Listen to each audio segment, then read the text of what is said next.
Okay, well, everybody, I'd like you to welcome Joe Hardesty. Joe is the director of the National Sons of the American Revolution, National Society of the Sons of the American Revolution Library, which is located in Louisville, Kentucky. And it's just down the street from the Fraser and across the street from the big baseball bat at the Louisville Slugger Museum. And it's a great place to do some genealogical research. Joe is an excellent speaker. I know some of you caught Joe's um, presentations during the Indiana Genealogical Society meeting that was at IUS a few years ago. And I think you'll all enjoy what he has to offer tonight. And so I present you Joe Hardesty and the history and development of the U.S. Census. Well, thank you, Diane. I really appreciate the opportunity to come here and share with you this topic that has a special place in my heart. Everyone I know who's a genealogy researcher, you know that there's a family history as well. But in the 25 plus years that I have been helping folks just like you research the federal census, it dawned on me that not just do you have a family history, but the federal census itself as a document has a history. It has a beginning, and it's developing still as we're going on every 10 years. And it became such an interesting thought for me that I eventually wrote an article about this very topic that was published about 10 years or so ago. And then I created its own presentation, which I'm going to share with you tonight. So what we're going to be discussing throughout the evening will be several different kinds of census records. We're not going to be speaking about state censuses. That's a whole different animal.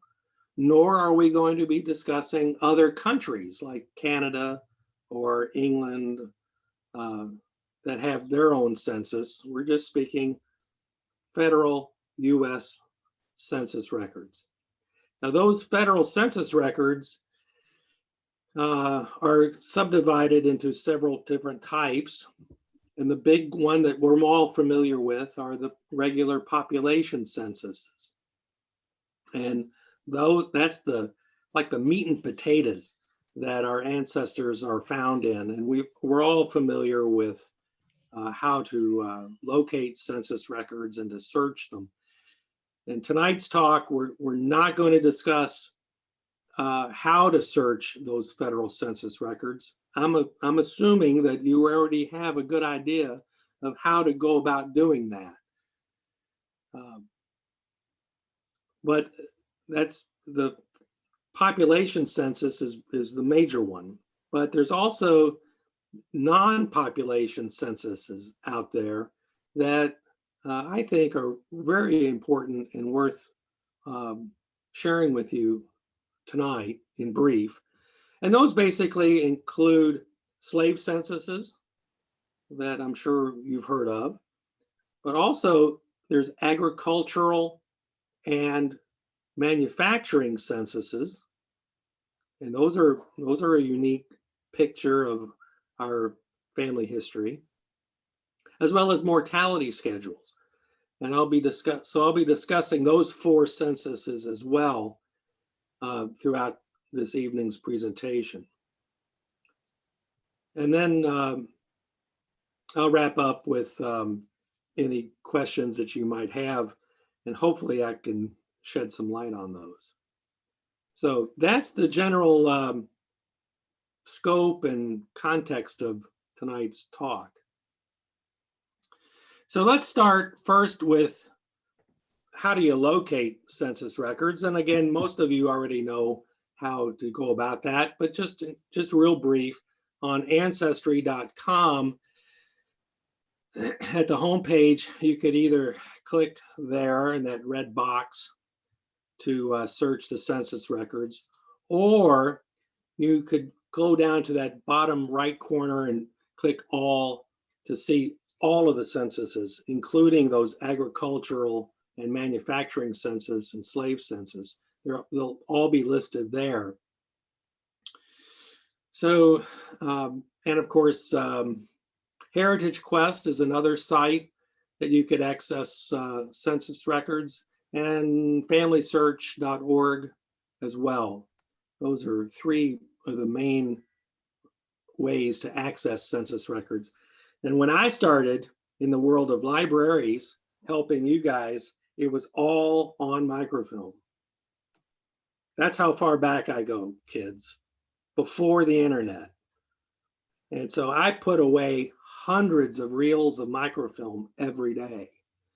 And so I'm quite experienced with how the census records were organized and collected. First off, let's talk about the seeds of the federal census. And it starts with a quote that kind of hits close to home for me with the Sons of the American Revolution. It's no taxation without representation.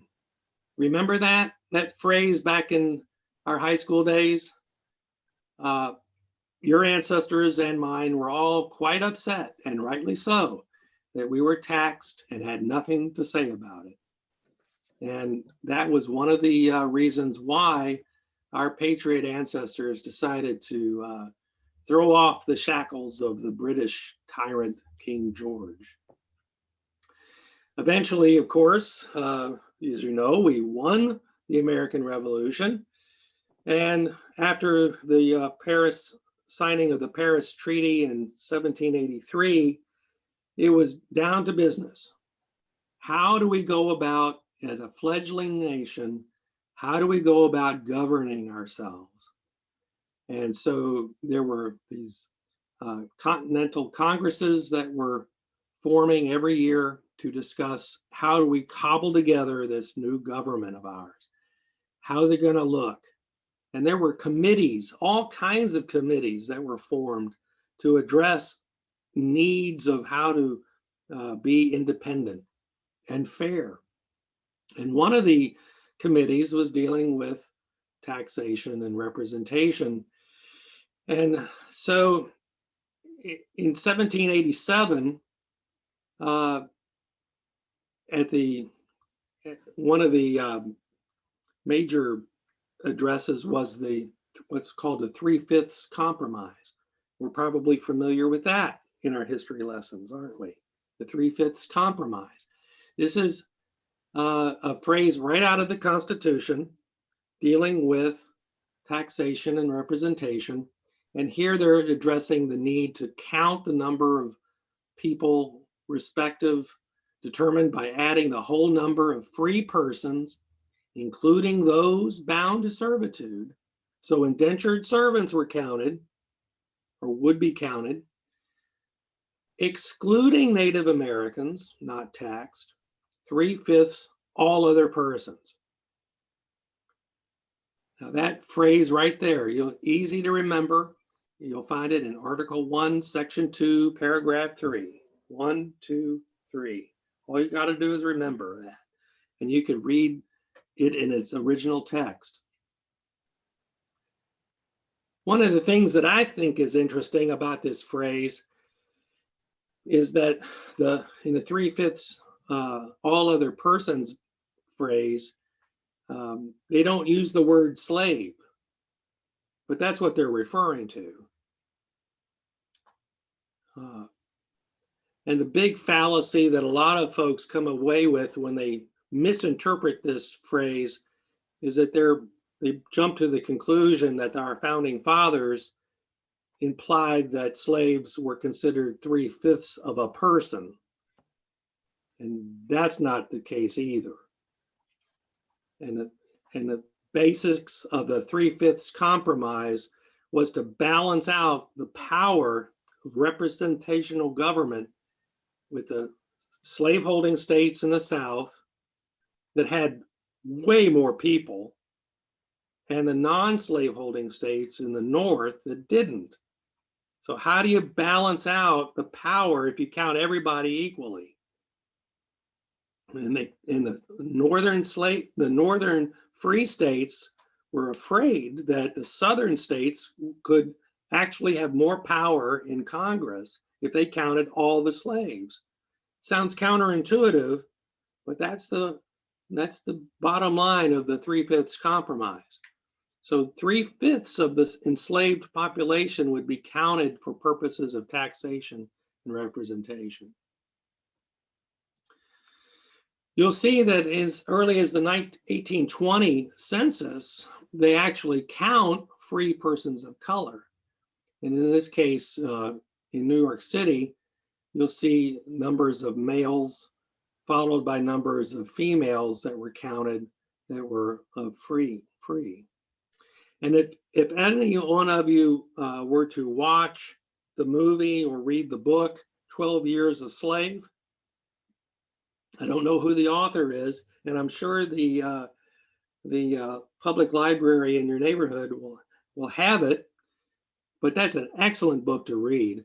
And it's very possible that John Green, shown here, or Samuel Barber could have very easily have been one of the gentlemen that were captured by a slave trader and kidnapped, literally kidnapped right off the street of New York City and sold into slavery. I can't imagine. I just can't imagine that happening. I would just be so devastated, as I know you would be too. But it does go to show that as early as 1820, the discussion of slavery was front and center, even in the terms of the federal census. Now let's talk about the first census of the slave schedules. Starting in 1850 and 1860 were the two slave censuses that were kept. In this case, we have an image of 1850 in Scott County, Kentucky. And a couple of things that I wanted to point out to you here. One is question number 6, and that is whether or not that slave on that schedule is a fugitive from the state. And that's an important question to ask at that time, because in 1849, Congress passed the Fugitive Slave Act, allowing federal marshals, permitting federal marshals, and actually mandating federal marshals who have a court order to cross county and state boundaries in pursuit of escaped slaves.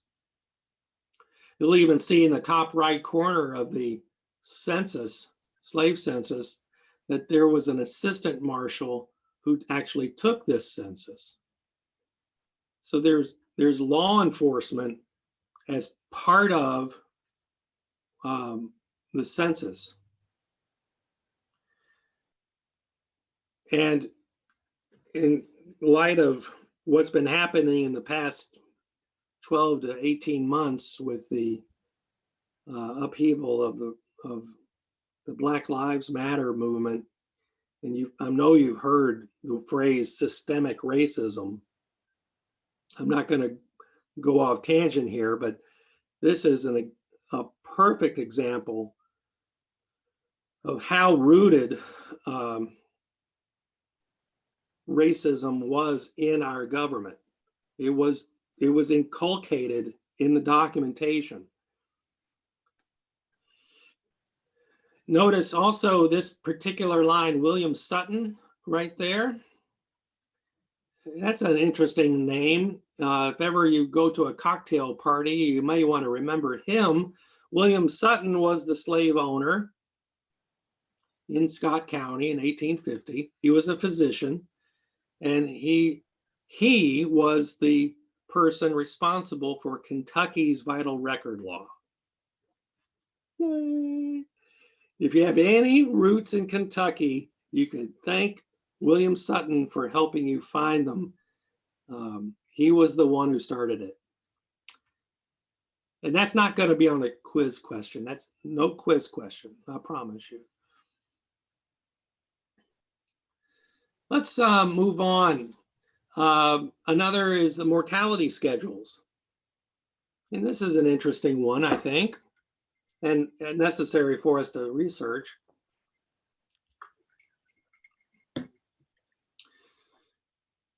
A mortality schedule was done concurrent with the census itself.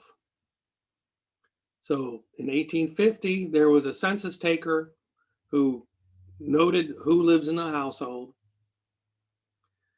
But in addition to this population census, he also asked a question: did anyone in this household die in the preceding year? That was the question. Did anyone die in this household in the preceding year? If the answer was yes, then that census taker would pull out his mortality census and start filling in information regarding the deceased person. If you went to Ancestry.com, you can view what censuses are available. Not all states had mortality schedules conducted, but the interesting thing about this is that, think of it this way: you have a 1 in 10 chance, if your ancestor was found, let's say, on an 1840 census, but he wasn't there on the 1850 census, there's a 1 in 10 chance that he'd be found on a mortality schedule. You follow me? 1 in 10. That's actually pretty good odds, I think. So, for example, if we click on, let's search for Connecticut. Here is an image of the Fairfield County, Connecticut census of 1860. And it names on the left the deceased person, their age, their sex, male or female, their state of birth. In most cases, it'll be the state of where they died. But look, on column number 8 is the month that they died, and their profession, as well as their cause of death.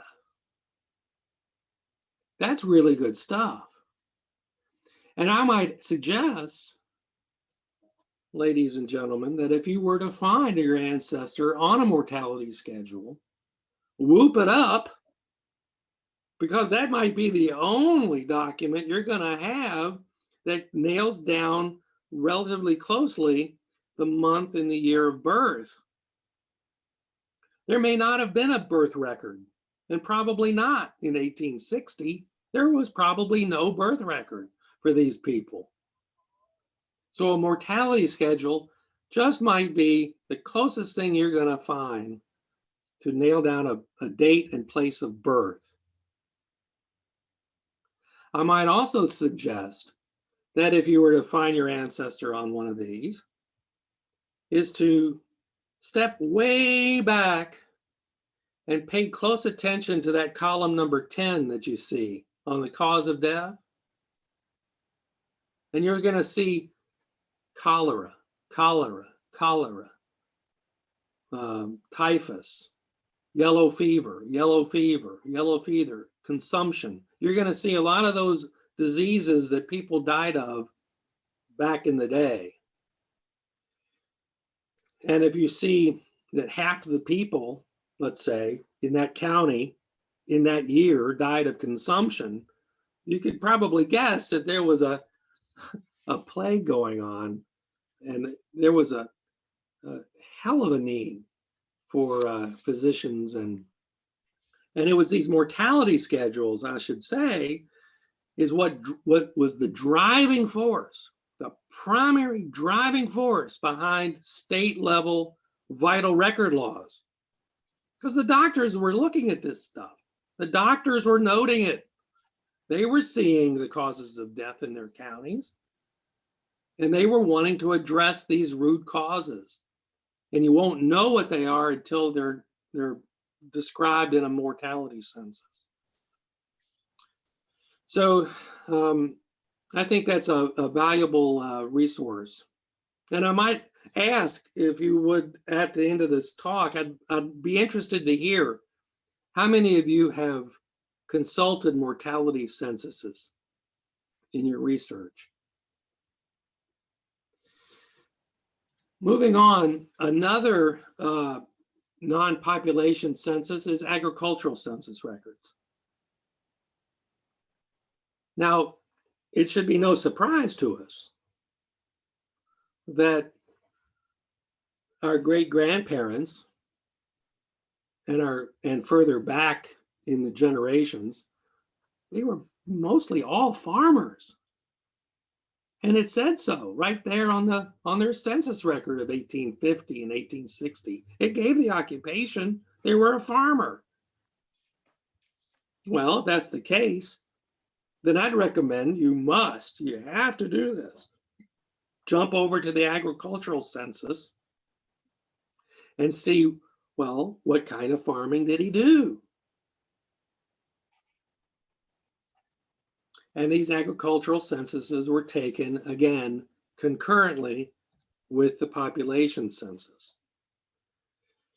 So the census taker would make a note of the number of acres of land that the farmer owned at the time, the value of the land, as well as the value of any farm implements and machinery. He would also take an accounting of how much livestock was on the property at the time, whether it's cows or pigs or horses or cattle. He counted them all up, as well as their value. And finally, he would then count any kind of agricultural product that was produced. And that would include all kinds of crops, wheat crops and rye and barley, corn, of course. And in Kentucky, particularly in Kentucky, if you had a farmer that grew a lot of corn, wheat, and rye, what do you think he was in the business of doing? Anyone care to guess? Indeed. Yes, indeed. He may not have been the distillery, but he supplied the distillery with those raw products. Now, one of the things that I've discovered in doing agricultural census work is if you say you have an ancestor up in Maine or on the coast of Massachusetts, the questions that were asked on an agricultural census could be different. Like in Maine, they counted how many bushels of mackerel and how many lobsters did they catch in a given year. And if your ancestor was living in Montana in 1880, they were probably into logging. And so they counted linear board feet that were cut at the sawmill that he operated. So taking a close look at an agricultural census would give you a really cool idea of what kind of business your ancestor was in. If he had 50 head of milk cows, you could probably guess what he kept doing all damn day. And if he had 50 milk cows and he only had 3 children in the 1860s, in 1860, he probably had slaves if he was in a southern state. So you can begin to read in between the lines and make these interpretations for yourself. And I think this kind of level of research I think I'm convinced of it. It makes a difference between a genealogist who just wants to know where your great grandparents were born, where they married, where they're buried. If that's the only facts that you find, then you're a genealogist. But if you want, the family historian gleans this information out, and it begins to fill a rich picture of what your family was doing. So another non-population census that some of us have experienced are manufacturing schedules. And you'll see most of the manufacturing schedules occurred in larger cities. You won't find too many manufacturing schedules in rural parts of the state. But if your ancestor lived in a large town or a large city, it would perhaps be worth looking at that. Now, I've seen folks who have said, well, I can't find my ancestor on the manufacturing schedule. And I know he lived in downtown Louisville. The 1850 census says he lives in Louisville. The 1860 census says he's there. Even the city directory that I looked at tells me that he worked for Sinclair Carpet Manufacturing Company. And the owner was so-and-so of the factory. Well, that's fine. But still, you can go to the manufacturing schedule to learn about his working conditions. I think that's pretty valuable. So here's an example of John Sinclair right there in the center of the schedule. He was owner of a carpet manufacturing company. And according to questions 4, 5, and 6, he describes what products were involved in the manufacturing of carpeting and how much he had of each of these products. And notice even he had 50 pounds of coal on hand. I'm not sure if it was needed, but I'm sure in the wintertime it would have been. It also describes in question 7, how are those hand looms operated? And obviously it's not by steam power, it's by hand power. 7 and 8, this mentions the number of men and women that he hired and employed at the time of the census. In this case, 5 men and 5 women. And this questions 10 and 11 can get me into some hot water, and I'm glad I'm on Zoom because I don't want anybody throwing rotten vegetables at me. But if you'll notice, question 10 is how much those 5 men were paid per month. And question 11 was how much were the 5 women paid per month. Yes. Now, I have to be quick to share with you that we don't know how many hours per week the 5 men worked or the 5 women to get paid such a discrepancy amount. We don't know how many hours they worked. We're just left to imagination there.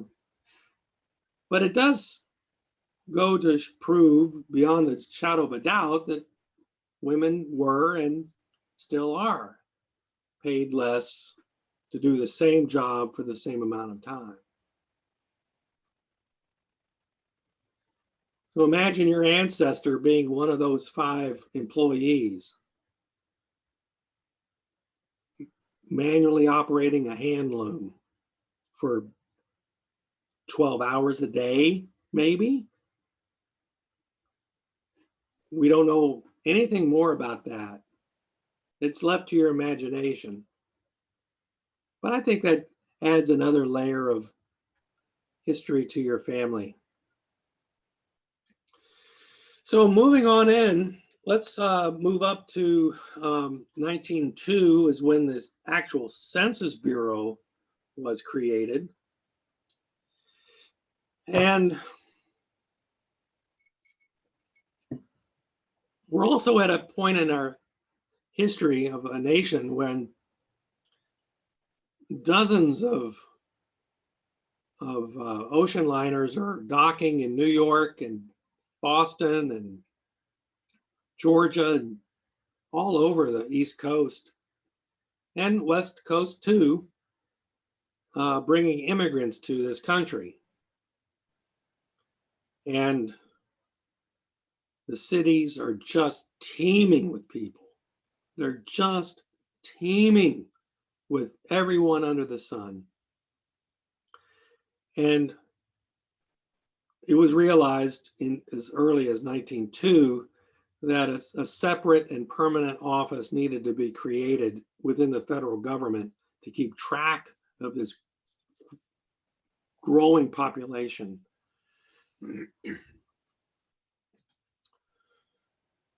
It was so much so that the census takers did their job, but then the data was eventually sent to Washington, D.C., where it was basically stored in the National Archives or in the basement of, or actually it was in the Commerce Department then, in the 1880s and up to 19 or so. And there were people that were needing to access data, the raw, boiled down facts of the census. We talked about it as the reason it came around was for taxation and representation. Well, we've got a really good idea of how many people are now living in a particular congressional district, but they need to keep track of these numbers and boil down all this statistic so that lawmakers can wisely, hopefully wisely, spend that tax revenue. And now we're getting to the point of this device called a pantograph, where a census taker would read from the actual census log data and input statistics on these cards. So she would take this card and place it on this machine, and depending on the answer on the census itself, a hole would be punched through the card for that family. So one of these cards would represent a family somewhere on the census. Then this card then would be placed on a device called a Hollerith card reader. And the lever would be pulled down. And these are little metal pins that would go through those holes in the card that you saw previously. And when a pin would go through the hole into the bottom here, it would create a small electrical charge, and it would register on these recording dials that you see up there. And so at the end of every enumeration district, the compiler would then have a numerical number of how many people came from Great Britain, how many people came from Scandinavia, how many people are over 45, how many are African American, how many are gone on and on and on. So that's how they would boil down create an abstract of the census. And then, God forbid, a catastrophe occurred in January of 1921. A horrendous fire took place in the Commerce Department, where census records were destroyed, as you see. It was just a mess, doesn't it? Doesn't it look terrible? Well, the headlines in the New York Times the following day suggested that all the records were destroyed. Only the 1920 census was saved. Well, brothers and sisters, that's just fake news. Obviously, we know that the census did survive. It was a lot of work to restore those census records that were damaged by water or soot damage or smoke. But for the most part, the census survived.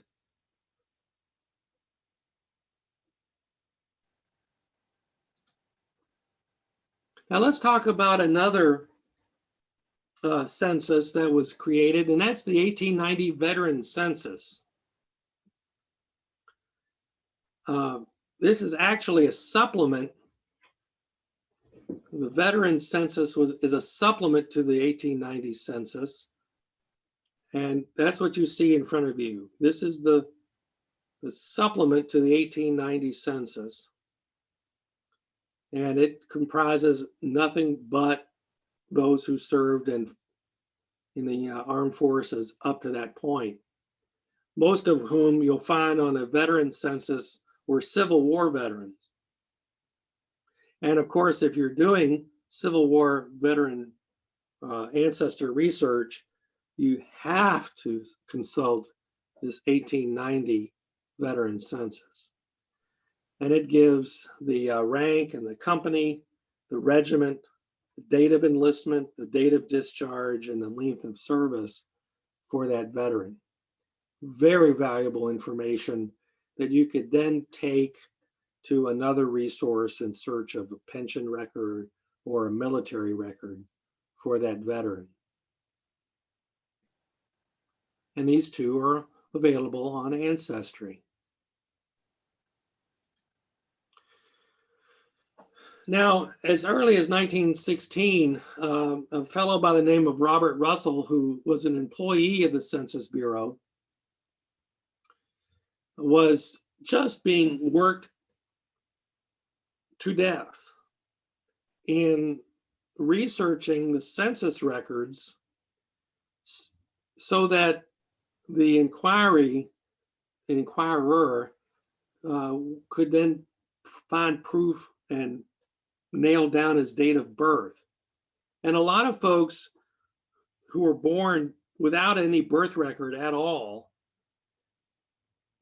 needed to consult an authoritative source, such as the Census Bureau, to give a record of birth, an official birth proof of birth, particularly if you were needing to apply for a pension.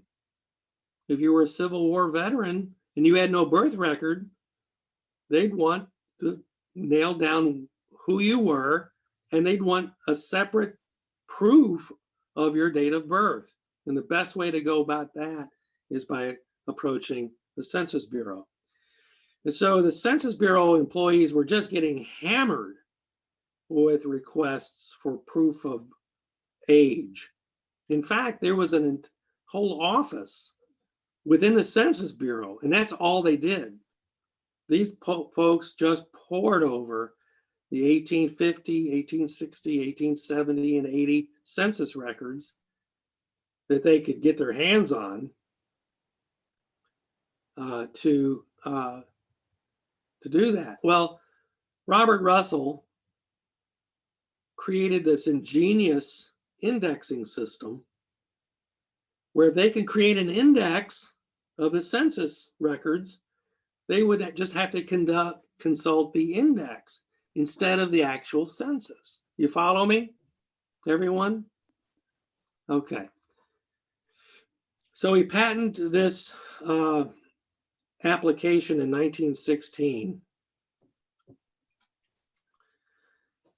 And I'm going to be jumping back and forth a little bit here.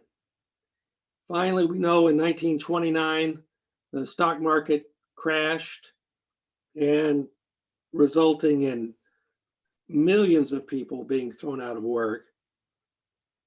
And a great many of those that were unemployed happened to work in banks, obviously, a lot of unemployed bank tellers, a lot of unemployed accountants and bookkeepers, a lot of unemployed people that were very good with numbers. And I'm sure there was a few of them right there in this line here. Well, in 1935, Roosevelt signs the Social Security Act in 1935, and this is 6 years later. There's still a lot of people that are unemployed. I mean, it was just awful. What we went through in the last year and a half was bad, but I'm sure it was nothing as bad as the Great Depression. Maybe I'm wrong, but the Great Depression was bad. And so someone in the Labor Department was wondering, my God, how are we going to put all these people back to work? And the Secretary of Commerce was saying, my God, I've got all these people clamoring, asking me for help and proofs of age. I don't know what to do. And it's like peanut butter and chocolate happens right then with the WPA. You remember that? The WPA, Works Progress Administration. They decided to put they put a lot of unemployed bookkeepers and accountants and bank tellers to work indexing the federal census. It was perfect. It was a marvelous shovel-ready project. And it benefits us that they did this. So here they are taking these index cards and creating these, what is called sound decks. You're probably, some of you old school researchers are familiar with sound decks. This was how census research was done before the internet. This goes way back. I don't think anybody even uses this stuff anymore. But this was an index of the census, in this case, Estill County, Kentucky. I'm not sure what year this is, but they all provide the same information. Another project was the actual microfilming of the census. And this is question number 2 that I'd like to ask all of you to give me an answer to later at the end of this talk. Had any of you or all of you or any of you used microfilm of census records? Did you ever have to consult microfilm? Here's a lady in the 1930s microfilming the census. And Lucy, you just heard my dog barking. Lucy, chill. Chill, girl. Sorry about that. So this lady is turning page after page after page and clicking. Turn the page, click. Turn the page, click. Turn the page, click. All day long, every day, for months. And you notice that this camera up there at the top, I'm not sure how often she actually adjusted the focus. So if you're looking at a census today and it looks out of focus, that's probably why. That's a major reason right there. I mean, that's a 4-inch thick ledger, and it's bound to go out of focus over time by the end of it. So she started microfilming, or census records began to be preserved on microfilm in the 1930s.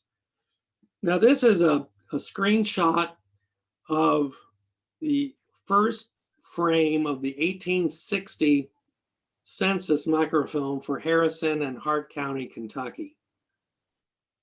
You see those clear or those black streaks up and down? You see those? That's indicative of the fact that it's going through a microfilm reader, and the film is getting scratched to hell and back with use. That's what's causing those, is the running through the reader. So they began microfilming the census records in 1930s.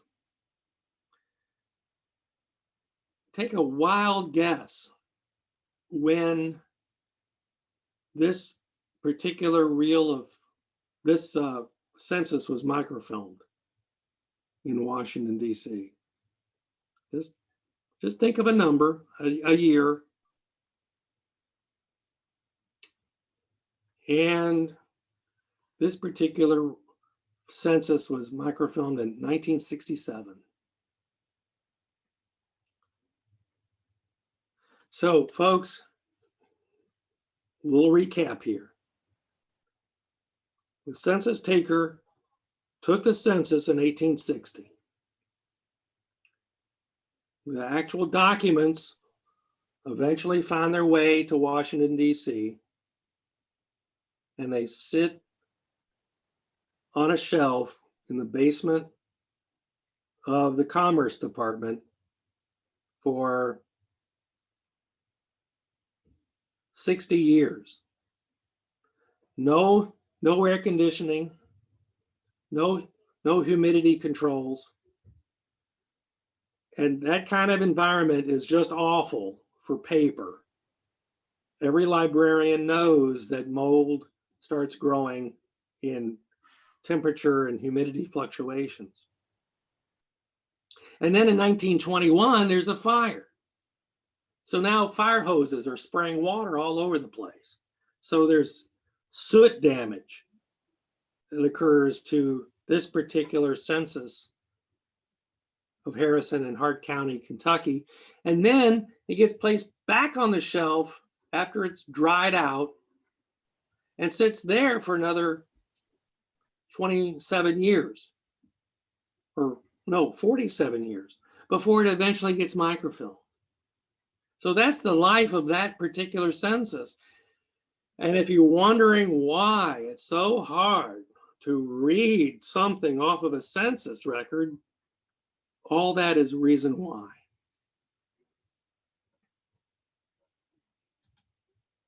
And finally, the last census that we have available to us today is the 1940 census.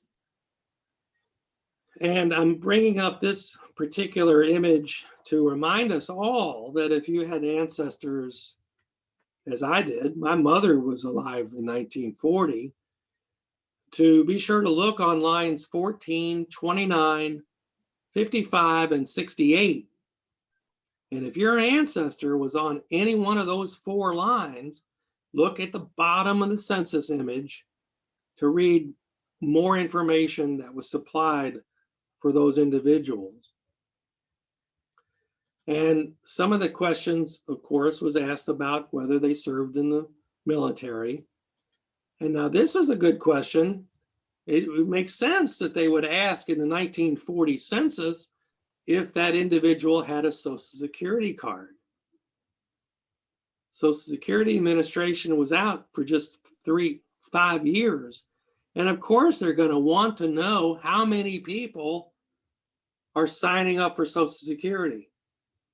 How many people might be applying for Social Security, depending on your age. So that's a really good question that they should have asked in 1940. Also, they asked again the occupation of that individual. And of all things, they asked in questions 48 to 50, specifically for women only, if you have or ever have been married. Now, I don't know why they didn't think to ask the men that question. I don't know, but it sure makes me wonder. So remember that there were supplemental questions asked of the 1940 census, and you might want to go back to revisit and see if your ancestor was found on either 14, 29, line 55, or 68. Soon after was, of course, Pearl Harbor. And we know that's a terrible date in our history. Just tragic.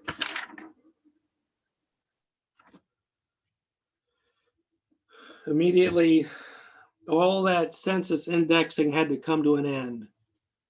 We had much more important things to do than to index census records. And so people were put to work in the defense departments. Thankfully, that work ended in our favor. Moving on up, in 1952, there was a discussion as early as the 1940s and 50s about the privacy rights of the people found on the census. You know, how secure are these records? They're a public record, but can just anybody come in and review these things? Or should we put limitations on it? And it was a big discussion in congressional circles. And in 1952, the head of the Census Bureau and the head of the National Archives were in a correspondence, and they came up with the actuaries realized that the typical lifespan of Americans was in the mid-70s. And so they came up with this number of 72 years. I'm not exactly sure how they got to 72 precisely. They could have just narrowed or rounded it down to 70 or made it 75, but they stuck on 72 years as a way to make a determination of the lifespan of Americans. Well, this discussion went on for a while, and it wasn't until 1978. You'll see in the top right corner, October 5th, 1978. And this is folks, this is a cocktail party question that nobody will know the answer to. A public law number 95-416. That was the law that mandated that census records would be held private for 72 years before they're made public. So that's why people, if you want to know why don't we have access to the 1950, 1960, and 70 census, this is the reason why. Now, that being the case, if any of you were doing federal census research prior to October of 1978, theoretically, you could have gone into the National Archives and gotten the actual census records for the 1950, 1960, and 1970 census. It was available to you up until 1978. I didn't start researching family history until 1980. Damn.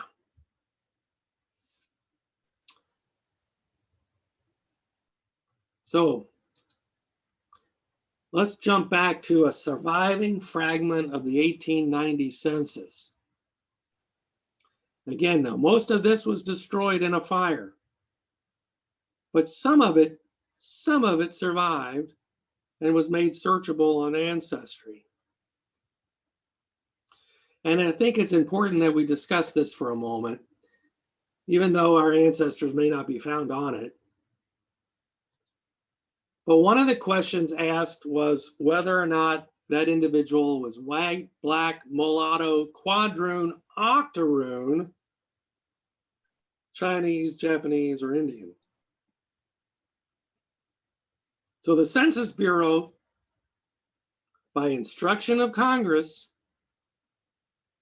was wanting to know not only if you're Black, but how Black. How much African American blood is in your bloodstream? And these state lawmakers were poring over this data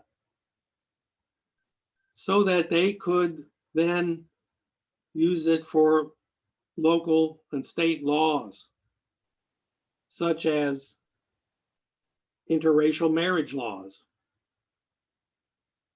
Maybe two mulattoes could be married, but maybe a white person cannot marry a quadroon. I don't know. But I know the state lawmakers and were clamoring for this kind of information. Not only was it interracial marriage laws being fudged around with, but also laws about consanguinity.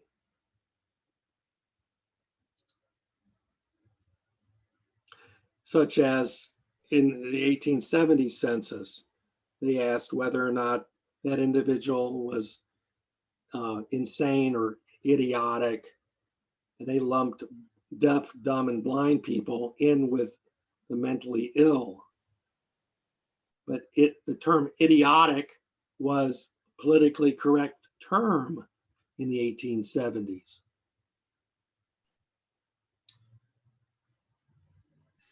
And the state lawmakers, of course, wanted to know if we're in need of building an additional asylum for the insane or the impaired, mentally impaired.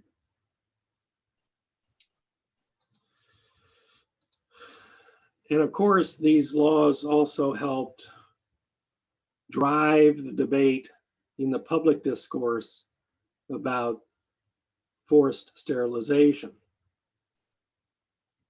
And as early as 1930s, in the Courier Journal, we were discussing openly whether or not convicted criminals, as well as the insane, should be forcibly sterilized.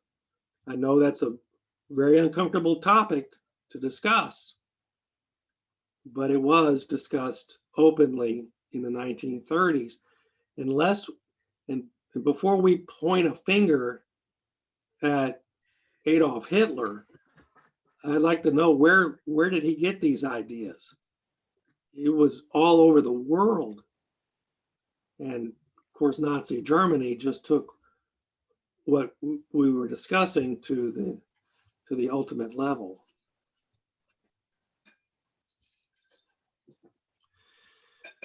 And then this character, Governor Elbridge Gerry, in 1912, signed a bill in Massachusetts that permitted the redistricting of his state for the purposes of benefiting his political party. And if ever you wonder where did gerrymander came from, this is where it came out of. Gerrymandering started there. We have Elbridge Gerry to thank for this monstrosity. And if you think this is bad, this is the 4th congressional district in Illinois. Can you believe that? I don't, for the life of me, I don't understand what are the social and economic and health differences for someone living in the green area right here and living in the white area down here. I just don't understand the social needs. They can't be that different. This is all political, and it just drives me bananas. And I see no reason for this. But that's just me. Maybe there is a good reason. I just don't see it. So in wrapping up, if anyone wanted to learn much more information about the history and the development of the census, they can go to census.gov/history and read from their website about that. Or you can download for yourself a like a 150-page article, History and Growth of the United States Census. You could download that. It was published in 1900. It goes into excruciating detail. Or just hop on the internet and surf what it has to say there. So at this point, let me just ask you if you have any